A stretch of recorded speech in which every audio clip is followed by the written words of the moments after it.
Pambayun kelawan kuwi Bratasena Permati apa dening kembar wonten timbalan iki ngadhawuh Kanjeng Ibu. Ana dawuh apa Babu Kunti?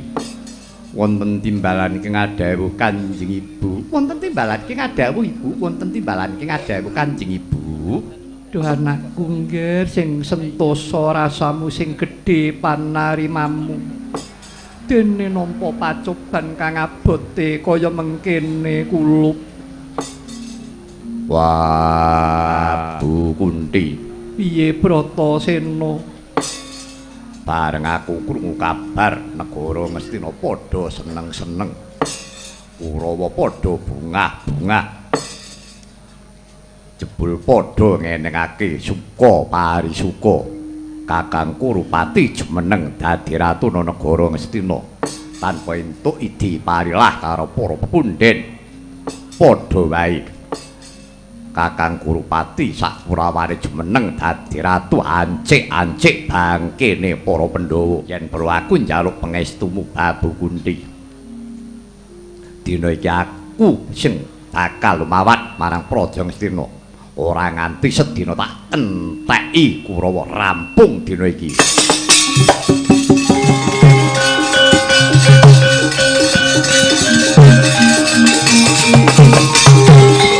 Anakku Bratasena, aku percaya marang kasantosanmu Bratasena. Kowe ngrampungi Kurawa tak kira sedina rampung.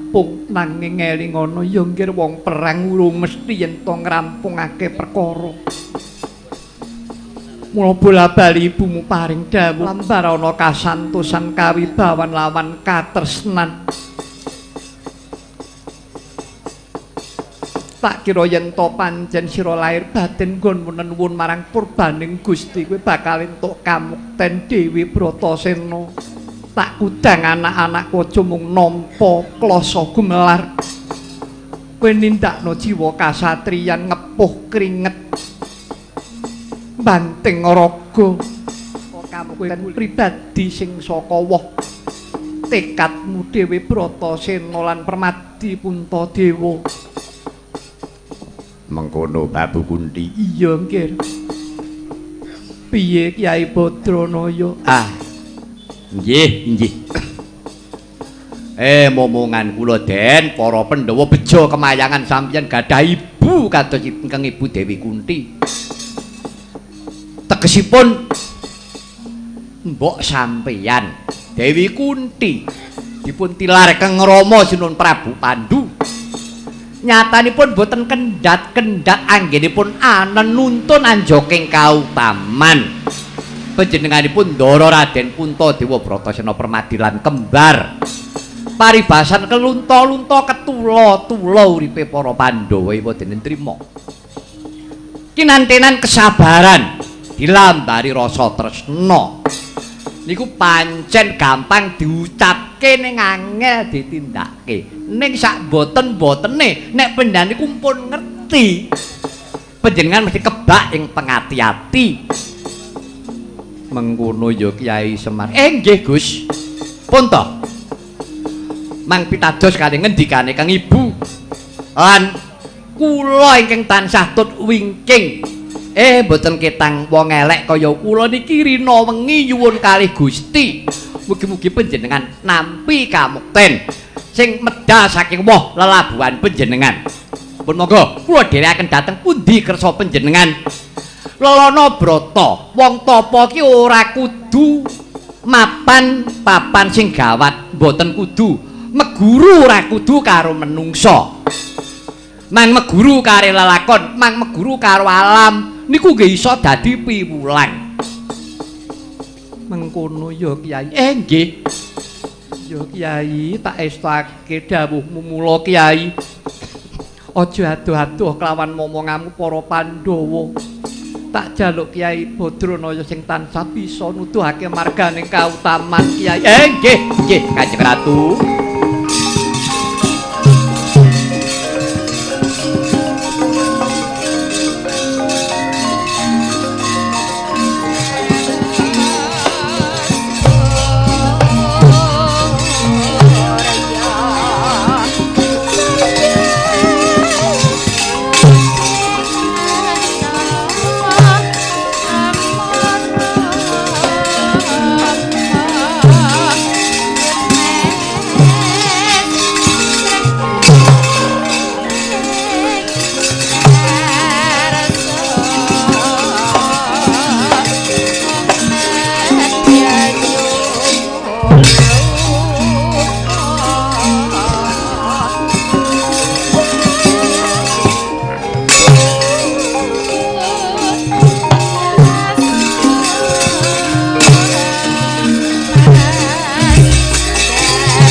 Kacarita ke Kang Hamur Wengkawi. Nalika semana pagedhonganing carita gumantos sing candra lan warsa. Ing mangke para Pandhawa wis darbe kamukten. Wis darbe kamukten ana praja Prasta parandene. Parandene negari Ngendra Prasta awit saking akal ukile Patih Sengkuni. Rikala semana dinapus mawi lelampahan Pandhawa dadu nganti negari Ngendra Prasta kemprat sak ratune pisan kendang kapracondang dadi wong papariman. Ana madyaning wana kamiyuka 12 taun lamenipun kawimbuhan setunggal warsa sesingit. Rikala semana Pandhawa sami sesingidan wonten negari Wirata mira sinebat Wirata Parwa. Ing mangke wis purna dene rong lampahi minangka dados tiyang bucalan sarta sesingidan. Ing mangke para Pandhawa kadya den osekaken dening Gusti kang akarya jagat. Denira minangka dadi dutaning adil. Para Pandhawa minangka dadi dutaning adil. Nyuwun mangsuling kamukten negari Ngastina. Separoning negara Ngastina tilaranira Sang Prabu Pandhu Dewanata. Pandhawa datan mamrih kamukten nanging muhung netepi darmaning satriya tama minangka dadya dutaning adil.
jagat pangestu ngkara Hyang Suksma mangadi luwih muga ngayomana sagung para dasih. Putu Prabu Sri Bathara Kresna. Kawula nuwun wonten timbalan ingkang adhawuh Kanjeng Hyang Prabu. Lega tiyasing pun Kakeng Wirata dupipun kaki nyumurupi jeneng sira Putu Prabu. Wis bali saka praja Ngastina minangka dutaning para Pandhawa mula kang iku ngger daya-daya pun kaki mundhut pawarta kepriye nggonira ngraripih kelawan Duryudana. Ana mulunging penggalih apa ora? Kaki Kresna Hyang Prabu jimat sesembahan kula. Sepinten lepat kula diagung pangaksama paduka Kanjeng Hyang Prabu dene kula pinitaya dening adi-adi kula para Pandhawa minangka duta lumawat dumateng negari Ngastina angraripih dumateng Yayi Prabu Duryudana lan puruna nglenggahi dumateng darmaning kautaman enget kesukan daduri kala semanten Pandhawa kasuran kabucah dumateng wana kamiyaka 12 taun sampun dipun lampahi kanthi tulus kawimbuhan setunggal warsa sesingulun wonten negari Wirata nyatanipun nggih boten kadenangan mestinipun Yayi Duryudana mangsulaken kamukten negari Ngastina nanging nyatanipun boten malah kapara dinten menika Yayi Prabu Duryudana sampun andhadha dumados ing perang kadang perang ageng Barata Yudha Jaya pinangun menika kula sumanggaaken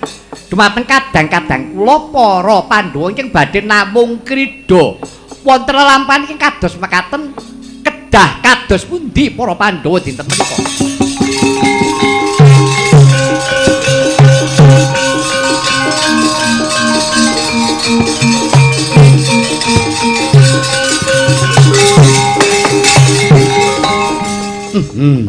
Ya jagat Dewa Bathara ya jagat Pangestungkara. Puntadewa wonten timbalan iki ngadhawuh Kanjeng Hyang. Kepriye nyatane Kang Raka si Duryudana nyelaki janji orang nglungguhi marang Bawaleksana malah ngajak dumadi ning perang kadang. Duh Kanjeng Hyang menawi tetila mekaten kula ingkang wayah sampun narimah kula rila legawa lair terus sing dados kula mboten andarbene negari ngastuna njen mboten dados menapa Kanjeng Hyang sing ngeman kekadangan sami-sami trah Sang Wiyasa. Werkudara piye?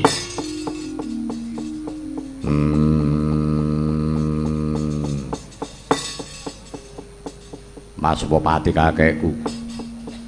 Piye Werkudara? Yen to aku diwenangake duweni pamilih. Aku ora rujuk lawan kekarepane Kakang Barep, Kakang Punta. Wong sabar kuwi ana watese. Wis pirang-pirang lelakon Kurawanggone gawe kapitunaning para Pandhawa. Pandhawa kuwi golek kamukten dhewe. Tak arewangi aku ki toh nyawa. Aku nelukake para bangsane Gandharwa. Aku entuk kamukten sida diapusi. Dene Kakang Kurupati dalasan sengkuni pisan. Lan maneh Kakang Barep rikala semono diapusi lawan para Kurawa janjane ya ngerti yen kuwi diapusi. Kakang Barep trima. Anti Mbak Yudurpadi rikala semono diwirang-wirangake dene Bedhes Buset Dursasana. Yen to nganti Kakang Barep kuwi trima kapan para Pandhawa entuk jadining pemarem. Barep kakangku yen to Kakang Barep duwe panemu kaya mengkono sakarepmu. Nanging yen to Werkudara duweni adeg-adeg duweni jati diri. Aku minangka dadi dutaning adil. Aku diutus karo Gusti sing gawe urip kon nyirnakake angkara murka iki dudu perkara kamukten. Iki serang ngrembug bab perkara negara meneh, nanging ngrembug adeg-adeg bab kapribaden.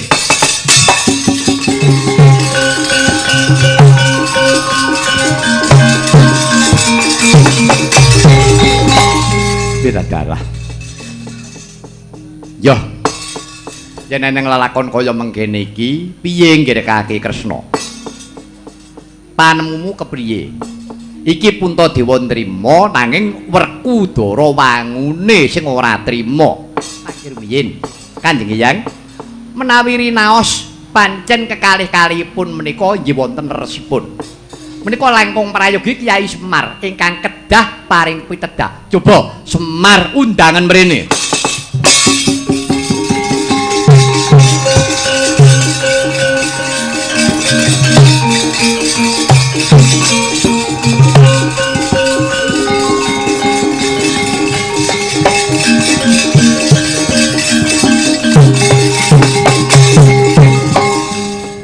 Kakang Semar. Iki piye iki lho? Iki ana panemu loro sing ora ketemu. Yen Puntadewa iki nrima ora ngukup kamukten negara Ngastina ya wis. Nanging Werkudara wangune wis gedhe kanthuk pidak jempol kawan si Janaka. Iki wis dudu perkara kamukten ning adek-adek kapribaden jati diri. Pandhawa kuwi minangka dadi utusaning adil, utusaning Gusti Mangrurah Satrumurka. Ki piye Kyai Semar? Ah, nggih. Meso Semar meneh. Nggih, ngaten. Keparenga kula matur. Kagem sinuwun Prabu Puntadewa, Ndara Werkudara, Ndara Janaka kali Ndara Kembar. Ibarate wong duwe gawe, wong lima niki sing duwe gawe.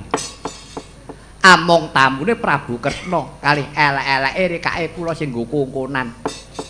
Ora ketang, dikongkon kowe golek gamelan. Kowe golek sinden apa golek apa? Upamane wong duwe gawe niku. Iya. Piye Kyai Semar? Ngaten. Kala mangsane wong urip enten ngalam donya niki ketemu lelakon loro sing padha abote. Katresnan apa kewajiban niki ngebot-boti wong urip. Dina niki kudu dipilih salah siji. Nek Pandhawa niku milih katresnan, ngelingi Kurawa niku sedulure nunggambah, tegese sedulur nak ndulur ora sida perang. Sebab niku sedulure. Ngaten? Niku nek ngeboti bab katresnan. Nek ngeboti katresnan niki mengke angkara murka ngombro-ombro. Ah, Kurawa saya bungai, saya lincak-lincak. Pun boten karu-karuan. Niku nek padha ngeboti katresnan. Ning nek ngeboti kewajiban kudu wani medhot taline katresnan. Rawe-rawe rantas, malang-malang kutung. Pun kula nggih sarujuk penemune Ndara Gedhe, Ndara Werkudara wau.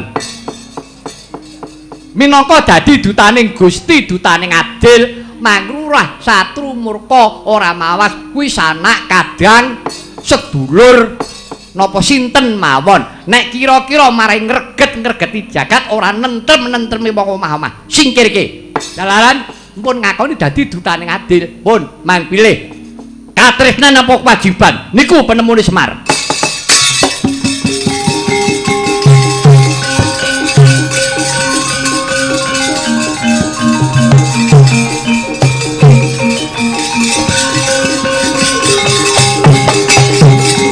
Adalah